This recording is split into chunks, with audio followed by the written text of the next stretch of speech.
When it first comes out the oven, that's the best time.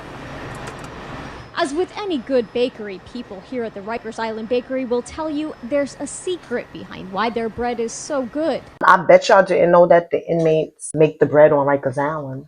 For y'all who don't know me, Chattel Red, the grown-ass teenager. I'm a retired correctional officer, just spreading awareness about the jails, the system, shit like that. But yes, all inmates who get sentenced have to work. They work different places. The bakery, oh, it's another place. I got a video too, I'm gonna show y'all. Okay, anyway, yeah, so this is about the bakery. Putting the white flour and the wheat flour together. It's an awesome combination. I'm telling you, it's the best bread that I ever tasted. Better than Wonder Bread, better than Home Pride, better than all those breads out there. But the bread here is the culinary product of inmates. Yes, Rikers Island is a jail, the nation's largest jail complex to be exact.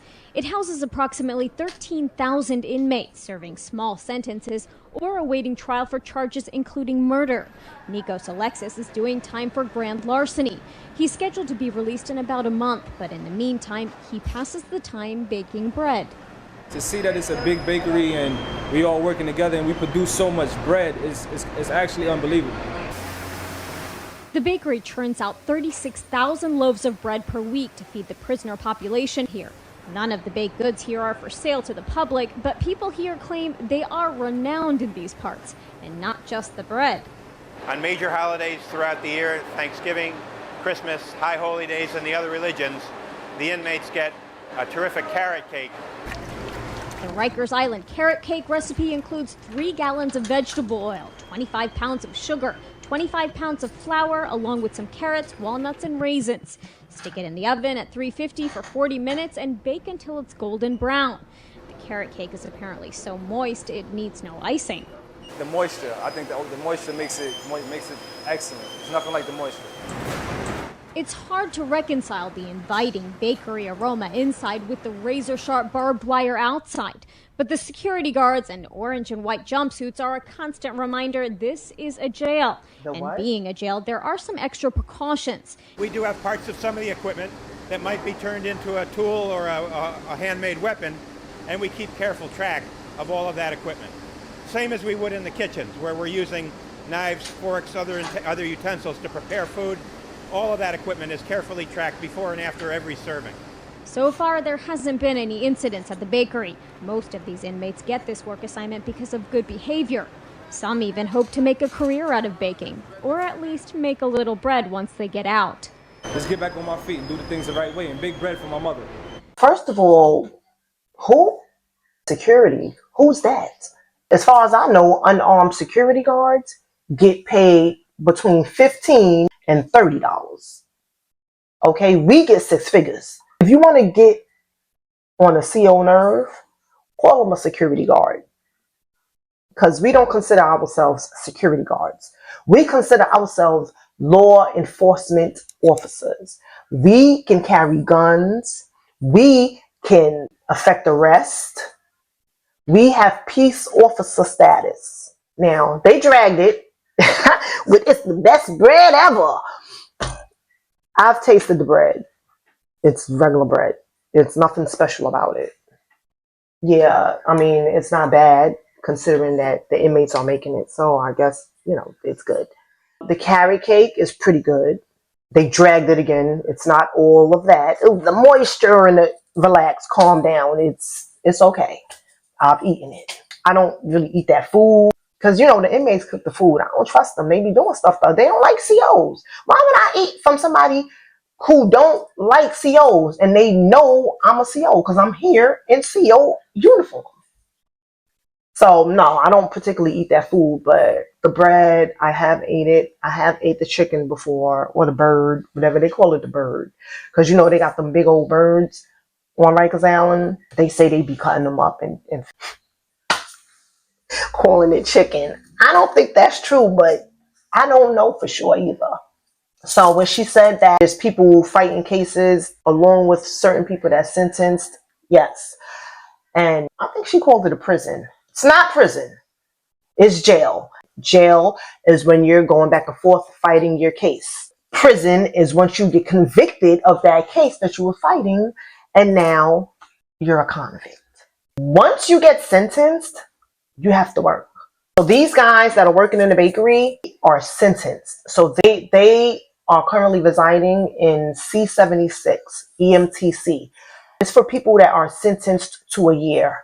So the most you're going to do in C-76 is a year. Well, actually 18 months. If you have 2 cases and you got sentenced to a year on both of them running concurrent, you got 1 year to serve. If you have 2 cases and you got sentenced to 1 year and 1 year running consecutive, that means back to back. That means you're going to do 1 year, and when you complete that 1 year, you're going to do your other year.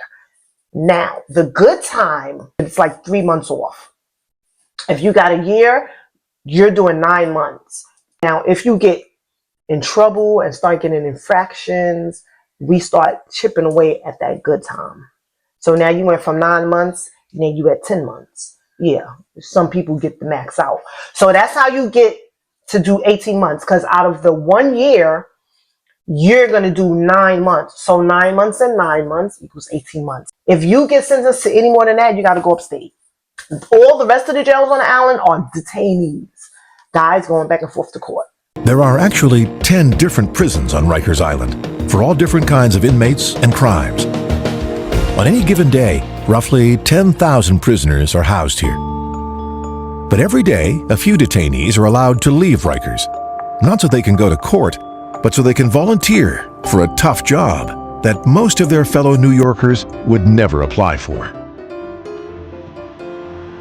Every weekday morning, a Department of Correction bus carrying prisoners makes its way over this bridge. It leads to City Island, the only inhabited island in the Bronx.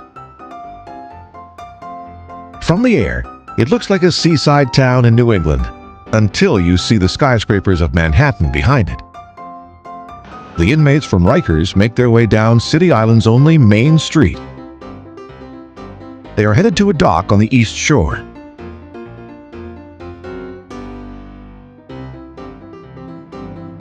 The prisoners, still inside the bus, take a short ferry ride across Long Island Sound to a place called Hart Island. This narrow and now uninhabited piece of land lies just inside New York City's eastern boundary. Hart Island may be small, but it's played a big role in the history of New York. During the Civil War, it served as a POW camp to hold Confederate prisoners. In the late 19th century, it was used to house destitute boys, and the ruins of a former hospital from that time are still standing. But in 1868, New York City purchased Hart Island for use as a public cemetery, a role that it still plays today. Those who die in the 5 boroughs and can't be identified, or whose bodies are unclaimed by relatives, are brought here by ferry. Detainees from Rikers volunteer to provide a proper burial for these unclaimed souls. They also bury the dead whose families can't afford space in a cemetery. Under the fields of Hart Island are roughly 1 million graves. 1 million? Sheesh. Well, I will say that he was wrong when he said detainees. No. They have to be sentenced. The detainees are not convicted of any crimes yet, so they can't just slave them out like that. No, they're not state property or city property or anybody's property. They are still innocent until proven guilty, but, they can't afford bail, so they're on Rikers Island. But we can't make them work. I worked in C-76, and they used to come to C-76 to come and pick up the inmates for Hart Island. I didn't know all of the history of Hart Island. I also didn't know that they take a ferry over. I wonder how that was. They probably shut the whole ferry down to take the couple of inmates. They didn't have like a whole heap of inmates. Probably was about 5 to 10 of them. It's a good thing that they're doing. And I mean, it's the perfect people to use to do that. Criminals that are convicted of a crime. Anyway, I just wanted to show y'all another job that these inmates have. And I promise you, they get paid cents a day. A lot of these jobs that they have, not a lot of them, all of the jobs that they have are cents an hour. They get paid cents an hour. So a lot of these jobs, they get like $8 a week. You out there burying dead bodies for $8 a week? Modern day slavery. They say that's what jail and prison is. They do have numerous jobs. Like they work in the kitchen, they work in the law library, they work at the car wash, they wash all the Rikers Island buses. They do everything for cents on the dollar. Talk about cheap labor. But, that's all I got to say about that, y'all. Later.